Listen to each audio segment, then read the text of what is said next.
There we go, Clint. We're live. We're live. Oh, what are you showing secrets? Been catching any fish? No. I don't catch any fish. Ever. Why not? Because I suck. That's suck. a lie. A couple. Absolute lie. Have you been catching any? He takes pictures for me. You just walk around and look at the water. We know this guy hasn't caught any. Since what, like 2020? He went one time. He went one. Two wild steelhead. And balked both and ate them. That was pretty lucky. That was pretty cool. Because you were like, no, I don't know, it's not that good right No, I told you to go down there. Didn't you tell me it wasn't good? Yeah, but I told you, I said, if you go down It was there. me and Hayden telling him it wasn't. But that was my second year in a row going to that one spot and catching my one fish for the year. You gonna do it again this year? Last freeze. I'm gonna fish a little. No way, dude. We need to go out and fall bass fish. There's no bass in a Marcus calendar. Exactly. The only place he's ever caught fish.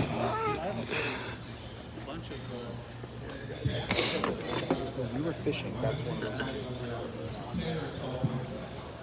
Here, I'm running a 10-pound fluorocarbon at about 6 feet of it. And the reason that is because I'm trying to be stealthy. I'm trying to only let these fish see the bait.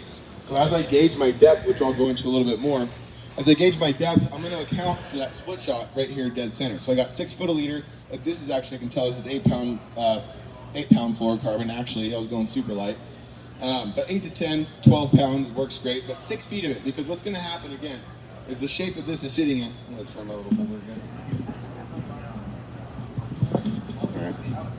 So for the shape that this is sitting in, say marlin's upriver. If you're drifting, the way you want your stuff set up, you want your weight coming down. You don't want the only thing you want the fish to see first, and this is going to be crucial to line management, is you want them to see your bait. So marlin's upriver, I'm the fish downriver. This thing's going to be sitting in a great little rainbow shape, upside down rainbow shape basically, and it's going to be floating. And the first thing that those fish are going to see is not the lead, is not my main line, it's not the leader or the split shot, it's the bait. You're going to be upriver from those fish, you're going to be managing your line properly, and you're going to have that perfect setup where, again, you have your line coming across, you have your bobber up here, your other line's going down, and your bait sitting back behind it. But at the same depth that you want, at that depth that you're shooting for. And that's going to be, again, it's going to all come down to line management there. So I'm using a size 2 fine wire mustad hook. They're awfully thin, but they've been landing big fish. And I think the big thing is with the fine wire hooks or the lighter hooks, I like it because it doesn't weigh down my bait. I want my bait floating, especially this time of year. In the springtime, a lot of times we'll put split shot even this close to our lead. We'll run them all the way down so that we make sure that bait's getting down. But that's when we got high boiling, dripping water. We don't have that yet here. Hopefully here in a couple of weeks we'll have a lot of high water. But you want that split shot mid-length, and I want that bait floating. So that's why I go with a little bit lighter. You can see how thin that hook is. And I got a couple of them up here. I made sure to grab them before you guys bought them all. That's what happened at the last seminar. All the people at Bob's bought all the stuff I told them to get.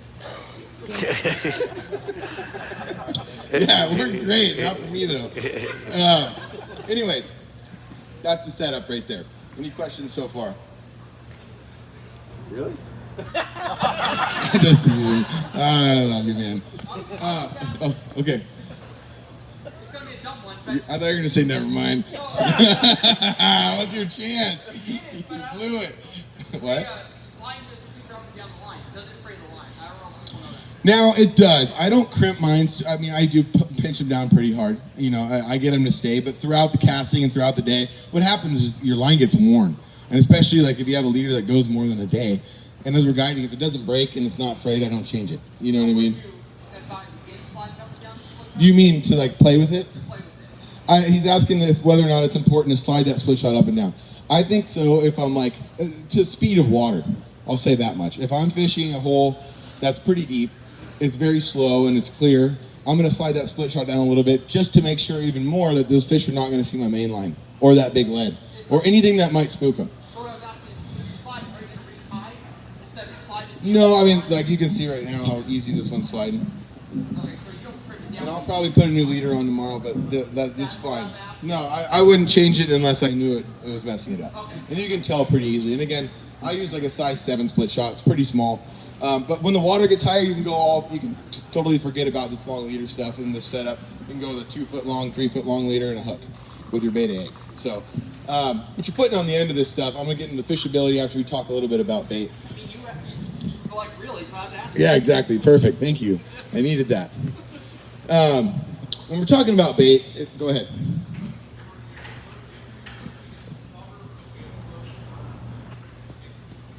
So he's asking if I use a weighted float. The only time I'm going to use a weighted float is if I'm fishing a very light presentation underneath it.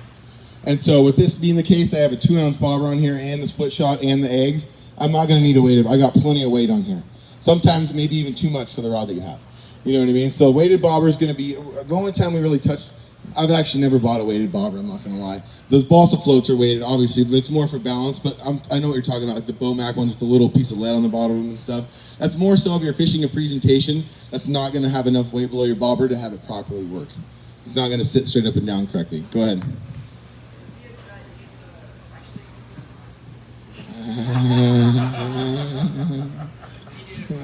Yeah, right?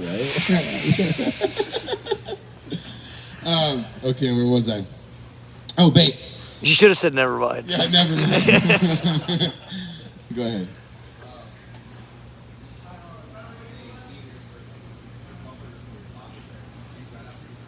The bumper? Not often, because I'll use 15 to 20 pound.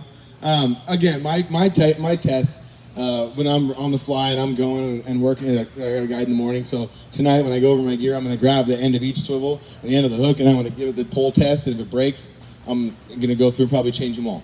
You know what I mean? So I just really run my biggest pet peeve, the only time I really get mad on the river is when something breaks. When not the rod, when it's when the line breaks, because that's my fault. That's user error. You should never have your stuff broken off unless you're getting in the trees or getting run over rocks or something. Your setup should always be proper. And in the way your drag is set, the weight of your rod, the weight of your line and everything, you shouldn't be breaking fish off. Or else something needs to change. You need to change knots or anything. But I just get the good pull test. If it breaks, then I'll switch everything out. But I'm not that religious on it. You know, I find most of my bobbers on the river. So. But bait, once again. Good bait is key. Go ahead. So this is for newer fishermen. Okay. Most fishermen know. Why wouldn't you use like a fluorocarbon as a bumper? That's what it is. So you don't want it to sink. I want it to sink. You want it to okay. I want the fluorocarbon to sink because odds are I'm not going to have that much fluorocarbon sitting on the surface. And I'll get annoyed sometimes. What he's saying is the fluorocarbon is naturally sinks. It's not very buoyant, where a monofilament will sit up on the surface pretty well. Historically. And I don't know if it's just how it's made or what. But anyways, sometimes the top end of your bumper will sink in front of your bobber and it will mess up your drift. That's what I'm going to get into in a little bit. It's just a technique. But sometimes what I'll do, my trick, it's not the wax, it's not chapstick anymore, it's ProCure. I just take some ProCure gel, I get it on my fingers, and I run it from my uni knot all the way down to my bobber, and that'll, next thing you know, it's like fly line. It'll be right up on the surface. And you added some sand. Some people say, oh, I don't want to use it because it sinks. I Yeah. want my line to form the surface. Yeah, and I want my line under my bobber to sink, actually. Yeah, exactly. Yeah, exactly. So, but back to bait. Nobody can really start with good bait. That's nearly impossible. You can't just pull it out of midair and be like, oh, look at these great eggs that I have. So, what I can say is if you really want to dedicate to it and you want to bait fish, don't be lazy. Don't just go to one. I know they usually have multiple different brands of bait and stuff, or of eggs and stuff in here. Don't just go in and grab the first one you see and walk away. Because not all bait is created equal, and especially when it comes to eggs. You know, a lot of the Sunrise stuff, the Ammerman eggs, there's a few other different makes out there. I've noticed that you can actually pick up some pretty nice eggs. And so put in the effort to go to the different gas stations that some dude on the river told you to go to.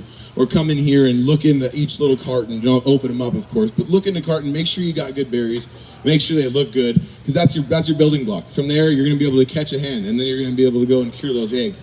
And then you'll be catching more fish because of those. Then you'll have more eggs. It's a cascading effect of getting bait. But the key is just to make sure you have pretty good bait. And have a variety of it. You know, if there is 2 different makes of eggs there, buy both of them. Buy some of the ProCure stuff, some of the oils, and add some scent to it. Play around with it. Bait fishing is not as easy as one thinks. A lot of people might say, "Oh, the fish are eating bait today. I'll be able to get them." Not always. A lot of times you can really get pissed off by the guy next to you because he has a bait with 2 extra grains of salt in it, and he's whipping your ass all day because he's hooking every fish in the hole. And it's that simple. It really can be that simple. So play around even with your store-bought bait, add sense to it, and don't go crazy, but there's a lot of tutorials on the page, obviously. Go ahead. I will say about the sunrise heads, when you buy the bigger jar, you have to put the whole skein in there. They're not cut up. Right. They're not cut into chunks. So you can pull the whole skein out, Yeah. cut it into big size chunks, and catch it. Yeah. But just get the best bait possible. And then having multiple baits on top of just eggs. Most every store you can buy the tuna belly. There's stuff that seems irrelevant, but truly it's not. If you want to dedicate to catching fish, and you know that there's fish going to be where you're fishing, and there's people there catching them on bait, and the main problem sometimes can be that the people there have a lot better bait than you. So having that option, putting different scents on it is huge.